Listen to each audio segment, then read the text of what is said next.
Okay, the next ECW show I'm going to talk about is Guilty as Charged 2001. This is the very last real ECW pay-per-view. So we're going all the way back to January 7th, 2001, Hammerstein Ballroom, New York City. And yeah, very interesting show. Really interesting show. I wouldn't say it's a great show, but I kind of found myself saying, man, does this feel like a company that's on the way out? And it's kind of half and half. Like part of the show, I'm like, yeah, it still feels like ECW's. The crowd's really hot for a lot of these guys. And other half of the show, I'm just like, man, this is something not right about the show. The show definitely felt like Paul Heyman was missing. If you watch some of the documentaries that the WWE produced, they went into detail about how Paul Heyman wasn't even there for some of the last couple of shows. It was actually Tommy Dreamer booking the shows, and you could definitely feel like Heyman's presence wasn't there. One of the things that stood out about the show was the backstage segments. They just kind of came off very sleazy. Very sexual. I don't mind a pro wrestling company pushing the envelope in terms of sex. I love to see hot women in wrestling, but a lot of the backstage segments, they came off kind of trashy. They came off kind of sleazy. I mean, there was just a lot of, sexual, but at the same time kind of scummy segments that they had. They had the porn star Jasmine Sinclair. They had an appearance from Missy Hyatt, who came off kind of trashy. And, even the stuff with Francine, where Francine was saying, if you don't get the belt, then you're not going to have any of this, pointing to her vagina. So, I just thought a lot of the backstage segments, there's definitely something felt like it was missing. As far as the talent goes, not a very well-rounded show. You could just definitely feel like ECW had lost a lot. But there are some highlights of the show. There's some really good mark-out moments. The main event is awesome. Rob Van Dam's return. It definitely set the tone for Van Dam's popularity during the invasion. When RVD came out, he looked great. You got the sense that this is someone that could actually carry a company, that could actually, go on to become WWE World Champion, but not just champion, but someone that could actually be the face of a company. RVD was that over. And I mean, the show definitely had a edgy feel to it. There's a lot of things that I liked. We start off the show with Jerry Lynn interrupting a match between, what was it? It was Cyrus and Jerry Lynn taking on Christian York and Joey Matthews. This just ended up being a beatdown. Jerry Lynn, as a heel here, he actually said that he would not work in ECW again unless it was the main event. And then he actually beats down, you remember Joey Matthews from Eminem? He starts beating down on him, and he's like, see, your job is to make the stars look good. I had that job for 12 fucking years. And Jerry says, he's not going to wrestle in ECW again unless it's the main event, which kind of foreshadows what would happen as Jerry would wrestle Van Dam in a surprise main event right there. So next up, you had Danny Doring and Roadkill taking on Hot Commodity. And right after that, you got Nova versus Chris Hamrick. So you're seeing a lot of guys on the beginning of this show that never really made it to the invasion, never made it to WWE. I just thought the beginning of the show, it was kind of lacking in star quality. I mean, the Doring and Roadkill match, it was actually a lot of fun. It wasn't bad. I believe Easy Money was in that match too. It wasn't an awful way to start off the show, and Nova actually had he was able to showcase his athleticism and high flying against Chris Hamrick. But bottom line is, the first half of the show in terms of wrestling, it just felt like it was missing a lot of star power.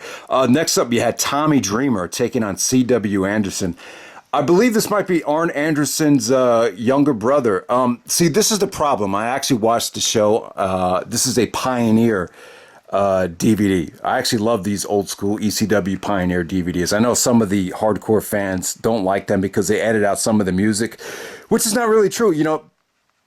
Some of the music is there, but some of the music isn't there. So it's kind of weird. But as far as my biggest gripe with them is, and I'm not sure if you watched the pay-per-view on the network. Maybe there's a, one of the great things about the WWE is you'll always see like a highlight package, which will explain the feud, like if you weren't around to see it. And see, the problem with Tommy Dreamer and C.W. Anderson being an I Quit match is I have no idea how heated the feud got. They didn't show any promos. They show no history. So I don't know exactly what the beef is. So it's really hard to care about it. But the match was spectacular, though. This is probably one of the best matches I've seen Tommy Dreamer have. They actually put this on some ECW compilation DVDs. I think this is on the most violent matches.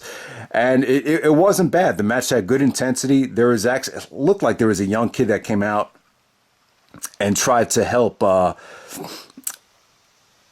Tommy Dreamer, but you know, the match as far as the hardcore wrestling and in terms of weapons and in terms of brutality, you know, it was really good, man. Dreamer actually did an awesome TKO bomb off the top turnbuckle through a table, and then Dreamer made C.W. Anderson quit by trying to choke, not choke him out, but kind of, bend back. I'm not sure what type of foreign object he was using, but he was trying to make him submit by using a foreign weapon on the forehead. And, the match just came off really good, man. I would say this is definitely one of the highlights of the show. But, the problem is I didn't see any promos leading up to this match. I'm not even sure if they had television leading up to this match. So it's hard to appreciate a match like this if you're not seeing any backstory, because you just don't see why. I mean, the question is why? Why do they hate each other so much? Why are they going all? Why is this even an I Quit match? I mean, they didn't show anything here. So, but as far as the match goes, it was good stuff. Next up, you have Mikey Shipwreck and Yoshiro Tajiri taking on the FBI of Tony Mamaluke and Little Guido, taking on Super Crazy and Kid Kash. Good match here. The show is definitely not bad. This really carried the middle of the show right here. Just a lot of high flying stuff here. A lot of these guys would go on to would go to the WWE eventually. Tajiri did, Guido did, actually the FBI did as a whole. Super Crazy and Kid Kash. You had a lot of guys that eventually went to the WWE by 2005 here. And Tajiri was on top of his game. Mikey Shipwreck and Tajiri ended up going over here. They would actually get a tag team title shot after winning this match. Mikey actually had red hair here. He looked a little bit different. He kind of looked a little bit out of shape by this point, but still, him and Tajiri actually had good chemistry. They had nice moves. Kid Kash, a little bit botchy from him, but he actually busted out some nice things. Just a lot of fun here. Great double team maneuvers, great high spots. Just good chemistry from all of these teams to actually make this work. This is definitely one of the highlights of the show. Really good match. Like I said, you have Mikey Shipwreck and Tajiri going over there, so definitely check it out. Next up, you actually had another one of these matches that just didn't even get going because Rhino came out and just speared the crap out of everyone. You had Simon Diamond and Johnny Swinger taking on Balls Mahoney and Chili Willie. But Rhino comes out, just gores the crap out of everyone. Rhino looked like a beast. See, one of the problems with Rhino in WWE is every time he turned face, particularly the time when he was tagging with Tajiri, Rhino, would get a little bit stale from time to time. But when Rhino first came into the Invasion, or even before the Invasion, even going into WrestleMania 17, when you book Rhino like he has an edge, you really could get a lot out of him here. And, Rhino was great here. He actually cut a promo after the match is over, talking about how violence gets him off even more so than Jasmine Sinclair, which was the porn star that was on this show, sucking his cock. So that was they really built up Rhino well. He would go on to become the last ECW champion. We'll talk more about Rhino in this next match. All right, so for the ECW world title, you had the Sandman taking on Justin Credible, taking on Steve Corino, who had looked about 100 pounds lighter at the time. And, this kind of epitomized what ECW was in 2000. I believe Justin Credible and Steve Corino, they were part of the Impact Players. But before the match, Corino actually did a segment with Francine. I don't know, him and Francine were bickering about, the championship. Steve Corino, I believe he was the ECW champion at the time. but he didn't have his belt. I believe the Sandman actually stole it from him. So he was, you know, so Corino was saying to Francine, you know, I'm, you know, you don't understand. I'm the champion. I just don't have my belt. And Francine was like, well, if you don't have the belt, then you're not getting any of this. So, you know, point back to some of the sleazy stuff. And then Justin Credible was screwing around with Missy Hyatt. And Missy Hyatt was, you know, talking to some other guy in the locker room, and she was like, "Did I fuck you?" So, you know, bottom line is, I thought the some of the backstage segments, they came off kind of sleazy. I just had a feeling like Paul Heyman had nothing to do with the show in terms of the creativeness. But, you know, it wasn't, you know, the show wasn't bad from a storyline standpoint. It definitely wasn't. The Sandman actually comes out, the Pioneer DVD, they actually have the Sandman Metallica theme song. It seemed like Sandman's entrance is even longer than the song. Sandman's entrance came off great. You know, the Hammerstein Ballroom is a great venue to do that. So that Sandman's entrance definitely, you know, one of the highlights of the show. But this ended up being a tables, ladders, chairs, and canes match with the World Heavyweight Championship hanging above the ladder. And you know, the match wasn't bad. I mean, you know, Corino was actually a pretty good worker. You know, a little bit botchy here from the Sandman. There was even some "you fucked up" chants towards the Sandman. But, you know, when the match was over, Sandman actually wins the ECW championship. But when the match finishes, I'm just like, man, is that it? It just seemed like they just didn't make the most out of the opportunity they had. I mean, this could have been a war. Yeah, man. I mean, the match just kind of fell flat for me. I mean, it wasn't boring. It wasn't like it wasn't entertaining. Just by the time it was over, it was just like, man, is that really it? So Sandman wins the belt, and then Rhino comes out and actually trips as he's doing the gore, and he still gores him anyway, and then he got a lot of "you fucked up" chants. And then Rhino gets on the mic and says, "Sandman, I know where your family is. They're in the arena, and if you don't give me a title shot, I'm going to kill them right now." And then Sandman's like, "Fuck you." So then eventually he's like, "All right, Sandman, we're going to do this the hard way." And then Sandman eventually is like, "Well, ring the fucking bell." So Rhino actually does a spike pile driver through the table to put the Sandman away and win the ECW World Championship. So Rhino is actually the last ECW World Champion. If you watch the Invasion, Paul Heyman did a masterful job in putting over Rhino. One of the things to get Rhino over is they marketed Rhino as the last ECW World Champion, and I was kind of thinking to myself, like, you know, is that a good thing? You know, Booker T was the last WCW World Champion. Rhino was the last ECW World Champion. I mean, it works two ways. You know, you could say, oh, Rhino was ECW champion who never lost that title. Even Van Dam, he was the ECW television champion. He never lost that title due to an injury. But the other way to look at it is, you know, Booker T, last WCW champion. You were the last WCW champion. You ran that place into the ground. They went out of business when you were the champion. So there's kind of two ways you could use that storyline from a kayfabe point of view, or from a kayfabe standpoint. But yeah, that's about it. So Rhino's in the ring. Cyrus the Virus actually is like Rhino's manager. He's like, "Is anyone wants to challenge the Man Beast Rhino? Do it right fucking now." And then all of a sudden, then Van Dam comes out with the you know, his real theme. They actually have the real theme music here, and the Pantera theme. Walk. And then Van Dam comes out. Yeah, it looks like $1 million, man.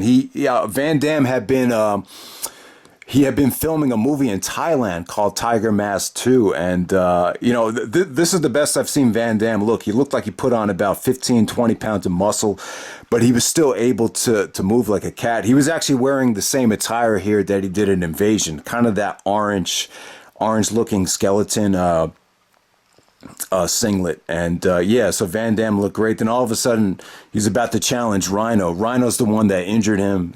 Rhino's the one that became the television champion after Van Dam got injured. So would have been a nice rematch to see Rhino and Van Dam go at it for the ECW championship. But then Jerry Lynn attacks Van Dam out of nowhere. Then we get an impromptu match between Jerry Lynn and Rob Van Dam one more time, and the match came off great, man. They just worked their magic. Beautiful counters, beautiful sequences. A little bit different dynamic here with Jerry Lynn playing the heel, Van Dam playing the baby face. And yeah, I mean, the crowd was just hot for Van Dam, and the match.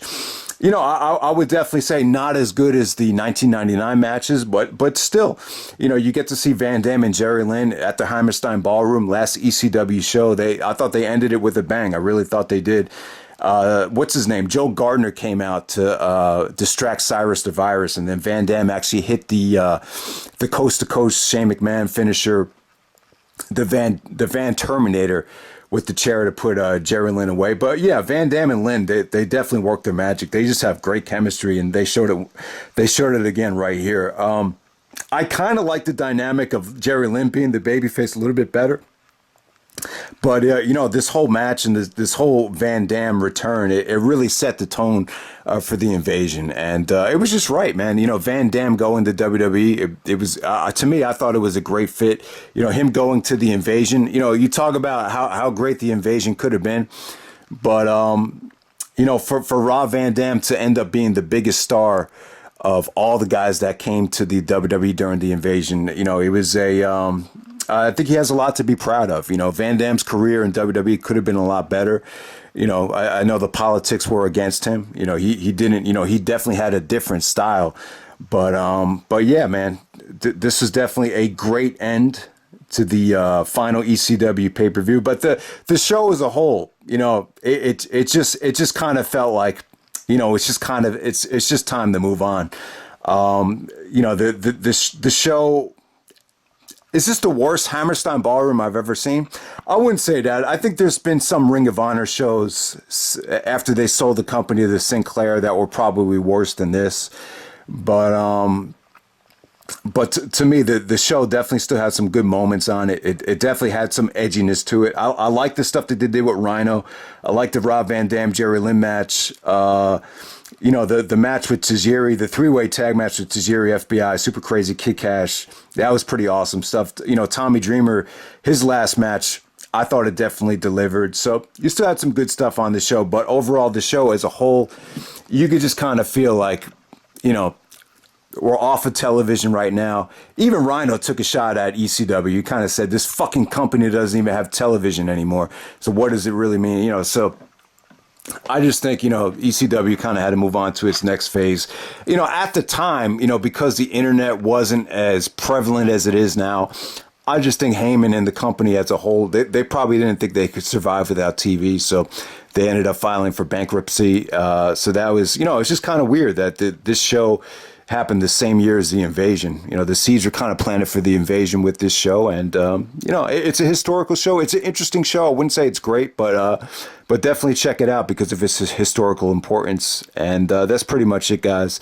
Next reviews I'm going to talk about is ECW One Night Stand 2005 and 2006. I think looking back on it, those are great shows, so they should be really fun to review. So stay tuned for that. And that's pretty much it, guys. Guilty as Charged 2001. Check it out. All right.